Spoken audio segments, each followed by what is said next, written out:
There once was a 7-year-old boy named David who received his first $10 bill as a birthday present. Excited, he ran to his father to show him the treasure. His father, instead of congratulating him and telling him to save it for later, asked him a question that would forever change his relationship with money. What problem are you going to solve with that money?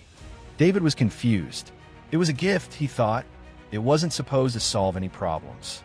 But his father smiled and said, "Money without purpose is just paper. Money with purpose is power." This conversation, which happens in thousands of Jewish homes around the world every day, reveals something fundamental. Jewish parents don't teach their children about money the same way the rest of the world does. While most parents tell their children save for the future, or money doesn't grow on trees, Jewish parents are having entirely different conversations that transform their children's financial mindsets from a surprisingly early age. The first lesson Jewish parents teach is one that breaks with traditional financial education. Money is a tool for thinking, not just for transactions. From the age of 5 or 6, Jewish children learn that every coin in their pocket represents a decision they must make. It's not about whether to spend or save. It's about why to spend or what to save for. A typical Jewish parent will give their 8-year-old child $20 and say, "You have 3 choices. You can spend it today on something you want. You can loan it to your brother who needs to buy something for school, and he'll pay you back with an extra dollar in a week. Or you can save it, and in a month you'll have $30 because I'll add 10 more if you show patience." It's not the amount that's interesting. It's the thought structure this creates.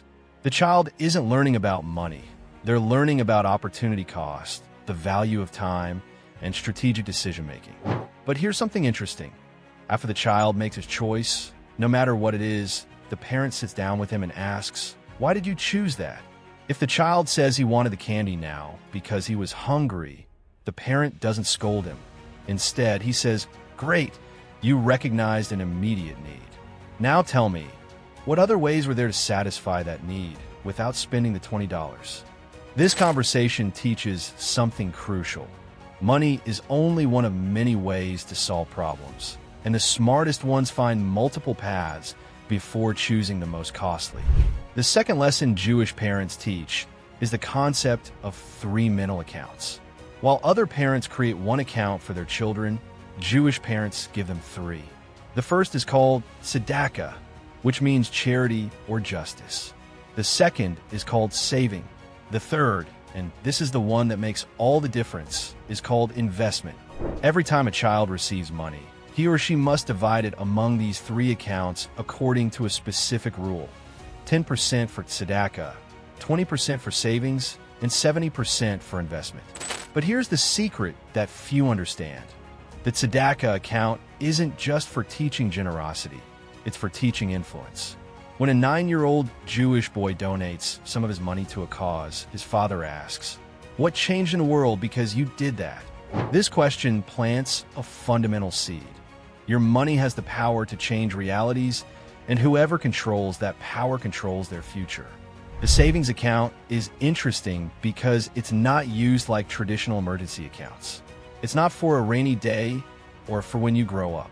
It's specifically for unexpected opportunities. Jewish parents teach their children that saved money isn't idle money. It's money waiting for the perfect moment. They teach their children to recognize those opportunities when they appear. A Jewish father will say to his 10-year-old son, "Your friend is selling his soccer cards because he needs money fast. You know those cards are worth twice what he's asking. This is an opportunity. What do you do?" And after the child answers, he teaches him something crucial. "You bought the cards, great. Now you have 2 choices. Sell them for double that and make a quick buck, or hold on to them because in 5 years they'll be worth 5 times as much. Which do you choose and why?" This isn't a lesson about soccer cards. It's a lesson about patience versus immediate profit. The third lesson is probably the most controversial. Jewish parents teach their children to negotiate within the family.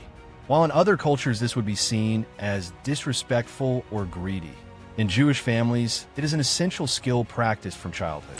A 7-year-old boy wants his father to buy him a $50 toy.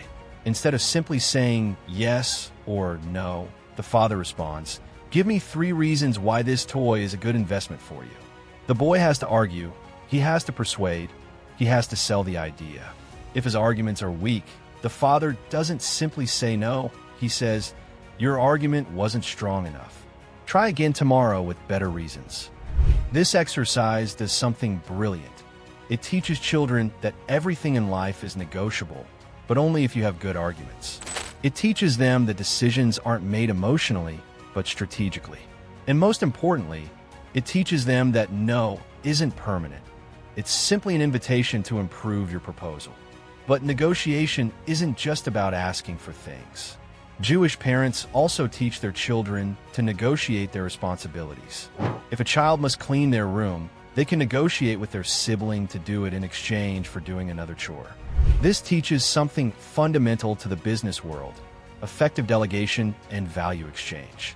If you find this video helpful, please give a like and subscribe to the channel so you don't miss our next content. The fourth lesson is perhaps the most practical and applicable. Jewish parents teach their children the concept of seed money. This idea is brilliant in its simplicity. When a child turns 10 or 11, his father gives him a moderate amount of money, say $100, with a single instruction. This money must grow into more money in the next 3 months.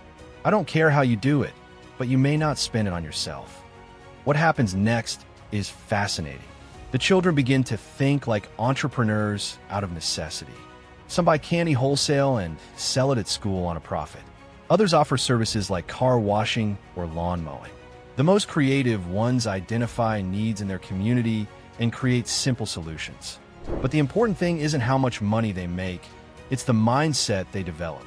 A child who does this exercise learns 3 fundamental things. First, that money can multiply if you actively use it. Second, that creating value for others is the fastest way to create value for yourself. Third, and this is crucial, that the idea is more important than the initial capital.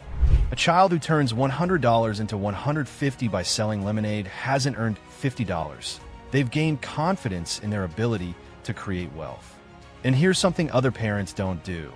When the child finishes the exercise and presents their results, the parent doesn't just celebrate the wins. They analyze the losses with the same enthusiasm. If the child lost money, the parent says, "Great, you lost money on my capital, not yours. Now tell me exactly what went wrong and how you would do it differently." This is another great lesson. It's better to make costly mistakes when the risk is low and the consequences are manageable. The fifth lesson is deeply psychological. Jewish parents never use money as a punishment or emotional reward. This is fundamental. In many families, if a child gets good grades, they receive money. If they misbehave, their allowance is taken away. Jewish parents do something different. They completely separate money from emotional behavior. A Jewish child receives his or her allowance not as a reward, but as a learning wage. It's his or her capital for learning how to make financial decisions. If he or she misbehaves, the consequences are different. Less playtime, more responsibilities, but never less money. Why? Because Jewish parents understand something crucial. If you associate money with emotions, you'll create adults who make emotional financial decisions. And that's a recipe for economic disaster. On the other hand, if a child gets excellent grades, the parent says, "I'm proud of you. Your reward is my pride and your knowledge, which no one can take away from you." But if that same child identifies a business opportunity and executes it well, then they do get money, because that's not an emotional reward. It's the natural result of creating value. The sixth lesson Jewish parents teach is the concept of the family tax. In some Jewish families, each child who receives a payment must set aside a small percentage of the money into a common family fund. It may be 5 or 10%. This money is used for common family expenses or to help a family member in need. This teaches us, first, that everyone contributes to the collective well-being, no matter how much you have. Second, that money creates responsibilities, not just privileges. Third, and this is brilliant, that being part of a financial network is more valuable than complete independence. When that child grows up and faces the real world, he isn't afraid to associate with others because from the age of 8, He understood that shared wealth grows faster than wealth in isolation. The seventh lesson, and perhaps the most subtle, is what they call table talk. In Jewish families, during meals, especially on Friday night, Shabbat, money is openly discussed, but not in a complaining or stressful way, but rather in an analytical and educational way. The father might say, "Today I had to decide between two investments. One gave me a guaranteed 15% return in 1 year. The other gave me a 30% return, but came with the risk of losing everything. I chose the first. Does anyone know why?" And then the whole family, including the children, participates in the analysis. This way, they learn to think in terms of diversification and loss tolerance.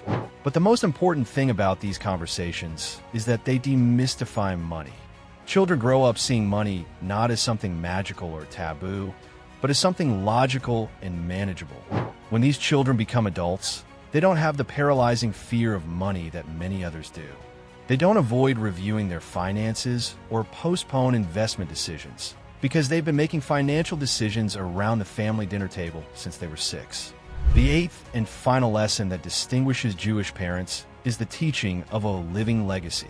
While other parents tell their children that they will one day inherit something, Jewish parents involve their children in building the family heritage from adolescence. A 15-year-old may be invited to meetings where important family investments are discussed, not to make decisions, but to observe, learn, and ask questions. At 18, he may be assigned a responsibility of managing a small portion of the family wealth under supervision. By 25, he already has years of practical experience in real-world capital management. This progression eliminates the gap between theory and practice. While other young people graduate from college with finance degrees, but no real-world experience, Jewish young people emerge with years of practice managing real money in real-life situations with real-life consequences. What makes all of these teachings truly transformative isn't any one of them individually, but the entire system. A child who grows up negotiating at home, dividing their money into 3 accounts, turning $100 into more, participating in family financial conversations, and eventually managing real wealth, isn't simply learning about money. They're developing a financial mindset. When that child becomes an adult and faces a major financial decision, they don't have to stop and consciously think about every step.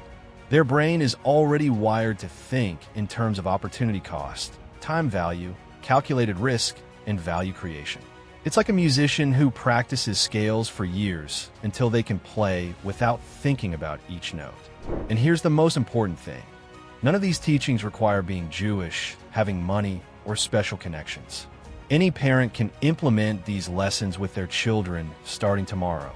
It just requires a fundamental change in how you talk about money with your children, what questions you ask them, and what opportunities you give them practice. The difference between a financially successful adult and one who struggles with money their entire life often comes down to the conversations they had about money between the ages of 5 and 15. Jewish parents have been doing this for centuries, and it's time the rest of the world understood it too. Money isn't a taboo to protect children from. It's a tool they must learn to master, and the earlier they start, the more natural it will become for them to create, manage, and multiply wealth throughout their lives. If this content has helped you understand these financial education strategies, please give it a like and subscribe to continue enjoying more content like this. See you next time.